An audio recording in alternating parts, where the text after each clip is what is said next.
నిలబడాలి. అవునా కాదు? గట్టిగా రెండు చేతులు తన జై శ్రీరామ్, జై శ్రీరామ్, జై శ్రీరామ్, జై శ్రీరామ్, జై శ్రీరామ్, జై శ్రీరామ్, భారత్ మాతా కి జై, జై శ్రీరామ్. జై శ్రీరామ్. నరేంద్ర మోడీ గారి నాయకత్వం, వర్ధిల్లాలి, నరేంద్ర మోడీ గారి నాయకత్వం, వర్ధిల్లాలి, జేపీ నడ్డా గారి నాయకత్వం, వర్ధిల్లాలి. రామ లక్ష్మణ జానకి. జై బోలో హనుమాన్కి. అందరికీ నమస్కారం. నరేంద్ర మోడీ గారి యొక్క ఈ దేశాన్ని అభివృద్ధి చేసినటువంటి పాలన చూసి ఈ కరీంనగర్ పార్లమెంట్లోని అన్ని గ్రామ పంచాయతీలకు, అన్ని కార్పొరేషన్లకు, అన్ని మున్సిపాలిటీలకు కేంద్రం ఇచ్చిన నిధులను చూసిన తర్వాత గతంలో బీఆర్ఎస్ పార్టీ ప్రభుత్వం ఒక్క నయా పైస కూడా గ్రామ పంచాయతీలకు ఇవ్వకుండా కేంద్రం నరేంద్ర మోడీ గారి ప్రభుత్వం ఇచ్చిన నిధులను కూడా దారి మళ్లించే ప్రయత్నం చేసినటువంటి బీఆర్ఎస్ పార్టీ కానీ 100 రోజుల్లో ఇచ్చిన హామీలను నెరవేర్స్తామని చెప్పి 6 గ్యారెంటీలతో తెలంగాణ రాష్ట్ర ప్రజలను, ఈ కరీంనగర్ పార్లమెంట్ నియోజకవర్గ ప్రజలను కాంగ్రెస్ పార్టీ మోసం చేసినటువంటి విధానాన్ని చూసి ఈ దేశానికి కరీంనగర్ పార్లమెంట్ భారతీయ జనతా పార్టీ ఆధారం, భారతీయ జనతా పార్టీ తరపున ప్రధానమంత్రి అభ్యర్థిగా ఉన్న నరేంద్ర మోడీ గారు దేశంలో ప్రధానమంత్రి కావాలి, కరీంనగర్లో భారతీయ జనతా పార్టీ గెలవాలని చెప్పి ఒక మంచి ఆలోచనతో భారతీయ జనతా పార్టీ సిద్ధాంతం నమ్మి, మోడీ గారి నాయకత్వం నమ్మి ఈ రోజు భారతీయ జనతా పార్టీలో చేరుతున్నటువంటి అక్కన్నపేట మండలికి సంబంధించి గౌరవ తాజా మాజీ సర్పంచ్లు, వార్డు మెంబర్లు, ఇతర నాయకులందరూ కూడా హృదయపూర్వక స్వాగతం పడుతూ ఒక్కసారి గట్టిగా మీరందరూ చప్పట్లు కొట్టి వాళ్ళ స్వాగతం పడ్డారు. ఏ విశ్వాసం, ఏ నమ్మకంతో భారతీయ జనతా పార్టీ చేరిరో తప్పకుండా మీ విశ్వాసాన్ని, మీ నమ్మకాన్ని వమ్మియకుండా రాబోయే రోజుల్లో ఇంకా మిమ్మల్ని ఎంచుకున్న ప్రజలకు న్యాయం చేసే విధంగా ఇంకా అభివృద్ధి చేస్తామని చెప్పి ఈ సందర్భంగా వాళ్ళందరికీ విజ్ఞప్తిస్తూ మీ అందరికీ భారతీయ జనతా పార్టీ తరఫున హృదయపూర్వక స్వాగతం, సుస్వాగతం.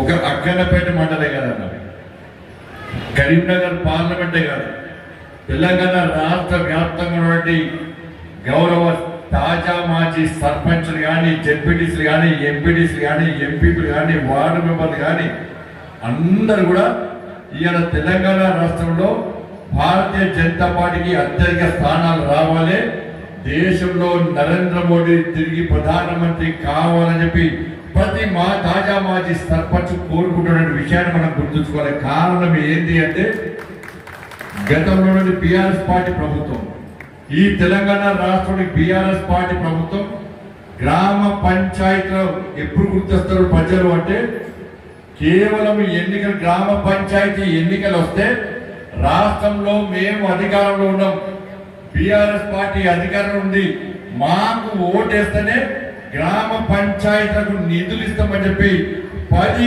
సంవత్సరాలు గ్రామ ప్రజలతో ఓట్లు వేయించుకొని ఎన్నికల్లో గెలిచి గ్రామ పంచాయతీకి నయా పైసా ఇవ్వకుండా మోసం చేసిన విషయాన్ని మన గ్రామాల ప్రజలు ఇలా గుర్తుంచుకోవాల్సిన అవసరం ఉంది. ఇలా గుర్తించిన గ్రామ సర్పంచ్లే అందుకే భారతీయ జనతా పార్టీ వెళ్తున్నారు. ఇలా మొన్న గెలిచిన కాంగ్రెస్ పార్టీ కూడా 6 గ్యారెంటీ అమలు చేస్తే వాళ్ళు కూడా మోసం చేసేది. కాబట్టి గ్రామాల్లో ఎంతో అభివృద్ధి జరిగిందంటే, గ్రామాల్లో పేదలకు సంక్షేమ పథకాలు అందుతున్నాయంటే ఇవాళ అది కేవలము నరేంద్ర మోడీ గారి ప్రభుత్వం ఇస్తున్న నిధులు, నరేంద్ర మోడీ గారి ప్రభుత్వం ఇస్తున్న సంక్షేమ పథకాలు తప్ప వేరే విషయాలు కాదన్న విషయాన్ని మనం గుర్తుంచుకోవాలి. ఇలా గ్రామాల్లో పేదలకు బియ్యం ఇస్తున్నాం. ఇవాళ నరేంద్ర మోడీ గారి గరీబ్ కళ్యాణ్ అన్న యోజన కింద బియ్యం ఇస్తున్నాం. కూడా జలశక్తి మిషన్ మీద ఇవాళ నీళ్లు ఇస్తున్నాం. ప్రధానమంత్రి ఆవాస్ యోజన కింద మోడీ గారు ఇల్లు ఇస్తే ఇవాళ కేసీఆర్ ఒక్క ఇల్లు కాంగ్రెస్ పార్టీ అసలే ఇయ్యది. ఎందుకంటే మోడీ గారు ఇచ్చిన ఇల్లు మీకు ఇస్తే మోడీ గారికి ఓటు చేస్తారు చెప్పండి. మీ గ్రామాల్లో రోడ్లు ఇచ్చారు, గ్రామీణ సడక్ యోజన కింద 14th ఫైనాన్స్ 15th ఫైనాన్స్ కింద మన గ్రామాల్లో రోడ్లు వేసినాం.